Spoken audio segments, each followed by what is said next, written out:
نحمده ونصلي على رسوله الكريم أما بعد فأعوذ بالله من الشيطان الرجيم بسم الله الرحمن الرحيم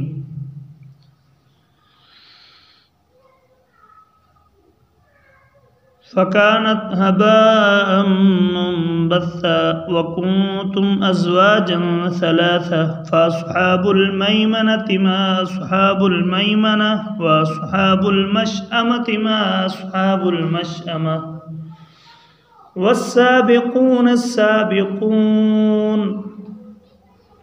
صدق الله العظيم وصدق رسوله النبي الكريم ونحن على ذلك لمن الشاهدين والشاكرين والحمد لله رب العالمين.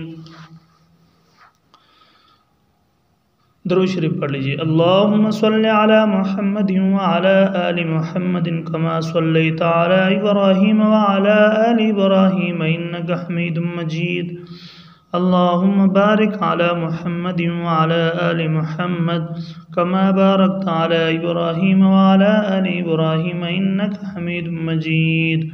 محترم دوستو، بزرگو، ساتھیو، رب کریم ذات کا بہت بڑا احسان ہوا. اللہ تبارک و تعالی نے ہمیں فجر کی نماز جماعت کے ساتھ اور اپنے سامنے جھکنے کی توفیق عطا فرمائی. یہ محض اللہ کی توفیق سے ہوتا ہے، انسان کا کوئی کمال نہیں. اللہ پاک جس کو پیار کی نگاہوں سے، پیار کی نظر سے دیکھتے ہیں، اس کو اپنے سامنے جھکنے کی توفیق عطا فرماتے ہیں.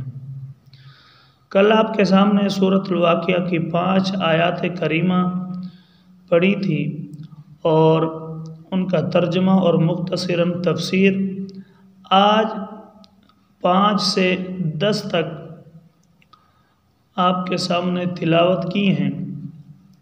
ان کا ترجمہ اور مختصراً تفسیر انشاءاللہ. اللہ تبارک و تعالی نے فرمایا فَكَانَتْ هَبَاءً مُنبَثًّا، پس ہو جائیں گے پہاڑ گرد و غبار اڑتا ہوا. یہ بڑے بڑے پہاڑ، مضبوط پہاڑ گرد و غبار کی طرح اڑتے پھریں گے.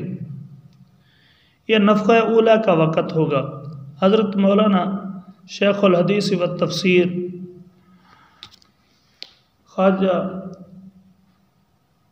سرفراز خان صفدر صاحب رحمۃ اللہ علیہ، اللہ تبارک و تعالی ان کی قبر پر کروڑوں رحمت نازل فرمائیں.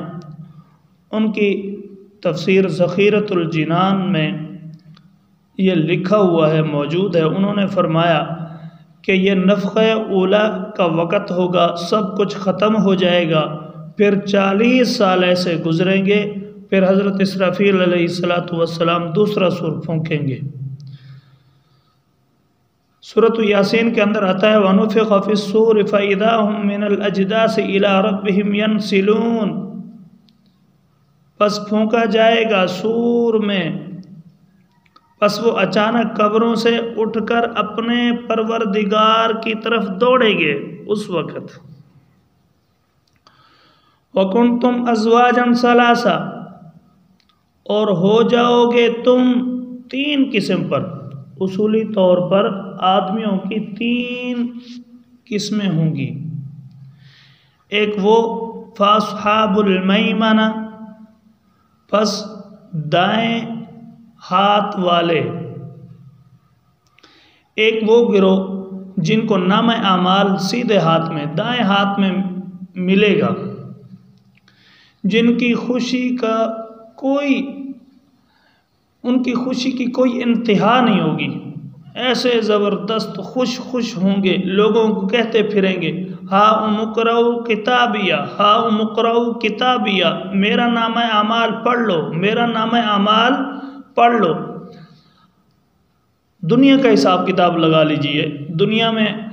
اس دنیا میں کوئی کامیاب ہوتا ہے امتحانوں میں تو وہ لڈو بانٹتا پھرتا ہے، اس کی ماں، اس کا باپ، کہ میرا بیٹا کامیاب ہو گیا، لو میٹھا منہ کرو، میٹھا منہ کرو. حالانکہ اس کی کوئی حیثیت نہیں ہے آخرت کے امتحان میں.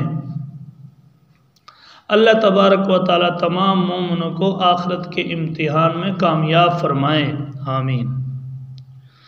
تو فرمایا فاصحاب المیمنہ، پس دائیں ہاتھ والے، ما اصحاب المیمنہ، کیا ہی اچھے ہیں دائیں ہاتھ والے. ان کی تفصیل آگے آ رہی ہے. آگے فرمایا واصحاب الشمال، اور بائیں ہاتھ والے، ما اصحاب الشمال، کیا ہی برے ہیں بائیں ہاتھ والے. فرشتے پیچھے سے آ کر بڑی بے پرواہی سے بائیں ہاتھ میں نامہ اعمال پکڑا کے چلے جائیں گے. وہ گوارا نہیں کریں گے کہ اس نحوست کی شکل ہم دیکھیں، کہ اس اللہ کے گناہ گار بندے کو ہم دیکھیں. وہ بے پرواہی سے پیچھے سے الٹے ہاتھ میں پکڑا کے چلے جائیں گے. جب یہ پرچہ اس کے ہاتھ میں آ جائے گا پھر وہ بیچارہ کہے گا یا لیتنی لم اوت کتابیا، کاش کہ میرا اعمال نامہ مجھے نہ دیا جاتا، کاش میرا اعمال نامہ مجھے نہ دیا جاتا. یا لیتہا کانت القاضیہ، کاش کہ میں مر ہی جاتا، مگر وہ تو موت نہیں ہے. واہ ویلا کرے گا، ٹکرے مارے گا. وہ کہیں گے اے پروردگار ہمیں دنیا میں لوٹا دے تاکہ ہم نیک کام کریں. مگر اس وقت کا چیخنا چلانا کسی کام کا نہیں ہوگا.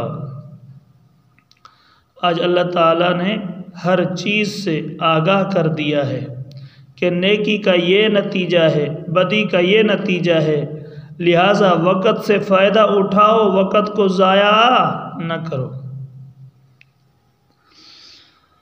باقی اگر کوئی نہ سمجھے تو وہ اس کی بدقسمتی ہے. اللہ پاک ہم سب کے لیے آسانیوں والا معاملہ فرمائے.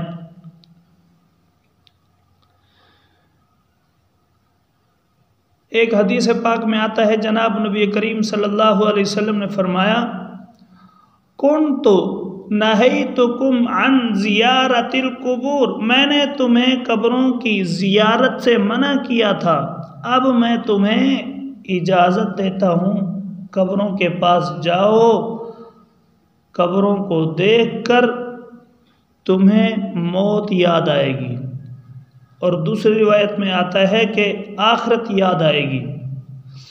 یہ اس وقت جناب نبی کریم صلی اللہ علیہ وسلم نے منع کیا تھا کہ جاہل لوگ کفر و شرک کے وقت یہ جاتے قبروں کی طرف، قبر کا طواف کرتے تھے، چڑھاوا چڑھاتے تھے، چراغ چلاتے تھے اور وہاں سے چیزیں اٹھا کر لاتے تھے برکت کے مارے. یہ خرافات اس زمانے میں موجود تھی اور آج بھی یہی کچھ ہو رہا ہے. یہی خرافات آج بھی ہو رہی ہیں. آپ کو معلوم ہے قبرستان جاتے ہیں لوگ، شرک و بدعت کرتے ہیں جی، سب کچھ ہو رہا ہے. اللہ معاف کرے. تو اللہ تبارک و تعالی ہم سب کو محفوظ فرمائے.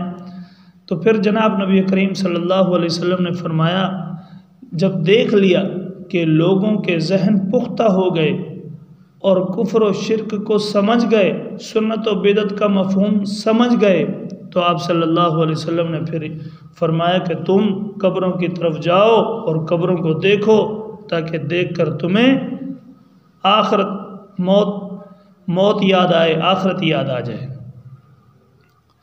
لیکن آج ہمارے دل سخت ہوئے پڑے ہیں، وہاں پر بھی ہم اپنے مفاد ڈھونڈتے رہتے ہیں. اللہ ہم سب کے لیے آسانیوں والا معاملہ فرمائے. فرمایا والسابقون السابقون، اور سبقت کرنے والے تو سبقت کرنے والے ہی ہیں، نیکیوں میں سبقت لے جانے والے.